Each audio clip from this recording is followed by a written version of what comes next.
Welcome to How to Write with Mr. Reynolds.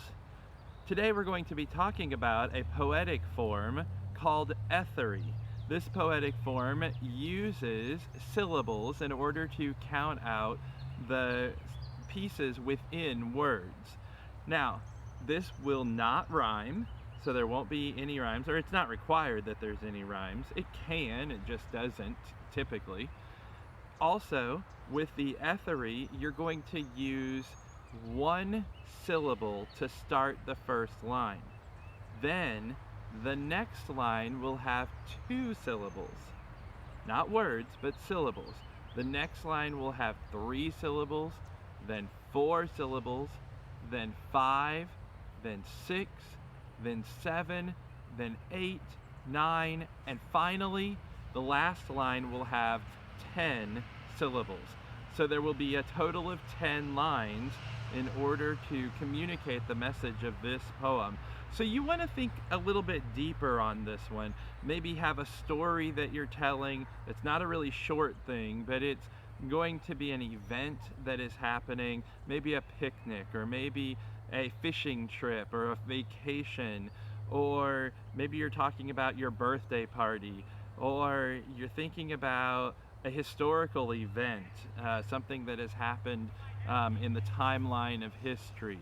Or you might be thinking about something that gets you really excited, that a holiday, or some special thing that you really enjoy.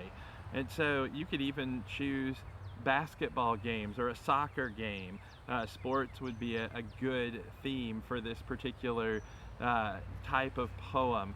And so think about a topic or a theme that you could use, and then you're going to write it out. Now, I suggest taking a piece of paper and numbering it 1, 2, 3, all the way down to 10. And the reason that I suggest that is because you don't have to write this kind of poem in order. I know I did not when I was writing my example poems.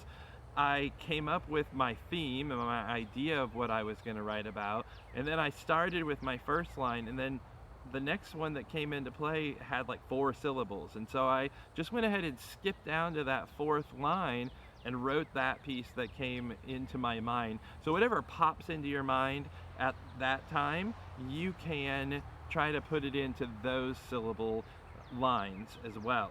So here's my first one, thinking about some of the current events that are going on in today's world. So we have hands, 1.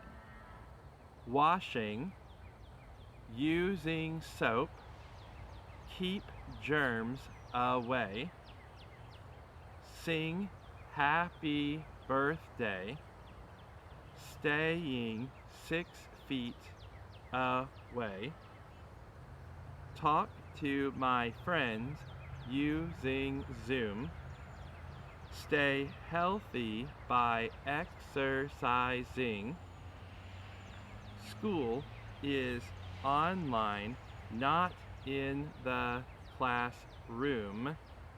And then the final line is going to have 10, no fear, just prepare and trust God today. And so I ended up with my syllables all matching 1 all the way down to 10. And so here's another one. And I place this around an event that we like to do as a family, and that is to camp.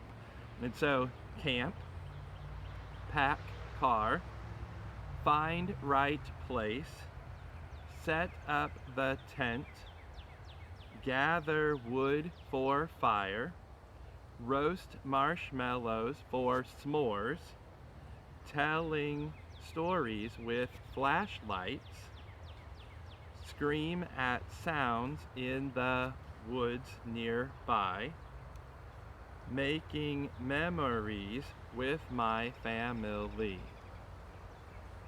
And so I skipped a line in that one. I just realized it.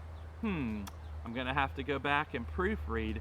You know, even I have to do that sometimes. And so going back and proofreading is really important when you write your poems.